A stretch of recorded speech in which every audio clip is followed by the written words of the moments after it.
நம்ம ரீசெண்டாக பண்ண எஸ்எஸ் ஒர்க் எப்படி பண்ணியிருக்கோன்னு இந்த வீடியோவில் பார்க்கலாம். இந்த ஒர்க் நம்ம எங்கே பார்த்துருக்கோன்னா ராமநாதபுரம் மாவட்டம் கிருஷ்ணாபுரத்தில் தான் பண்ணியிருக்கிறோம்.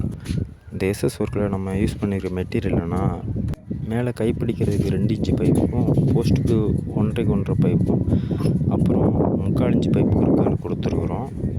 இதில் நம்ம பட்டர்ஃப்ளை டிசைன் யூஸ் பண்ணியிருக்கிறோம். அது ரொம்பவே அழகாக இருந்தது. இதே மாதிரி எஸ்எஸ் ஒர்க் உங்களுக்கு பண்ணணும்னா நம்மளோட பெஸ்ட் வெல்டிங் மறக்காமல் காண்டாக்ட் பண்ணுங்கள். நம்ம சிறப்பான முறையில் எஸ்எஸ் அண்ட் எம்எஸ் ஒர்க்லாம் பண்ணி கொடுத்துட்ருக்குறோம். உங்கள் ஃப்ரெண்ட்ஸ் அண்ட் ஃபேமிலியில் யாராவது புது வீடு கட்டுறாங்கன்னா அவங்களுக்கு இந்த வீடியோ ஷேர் பண்ணுங்கள். அவங்களுக்கு கண்டிப்பாக இது யூஸ்ஃபுல்லாக இருக்கும். இந்த ஒர்க் முடிஞ்சதுமே கஸ்டமர் பார்த்துட்டு ரொம்பவே நல்லா பண்ணியிருக்காங்க, எனக்கு ரொம்பவே பிடிச்சிருக்குன்னு சொன்னாங்க. நாங்கள் எப்படி ஒர்க் பண்ணியிருக்கோன்னு நீங்கள் கமெண்டில் சொல்லுங்கள்.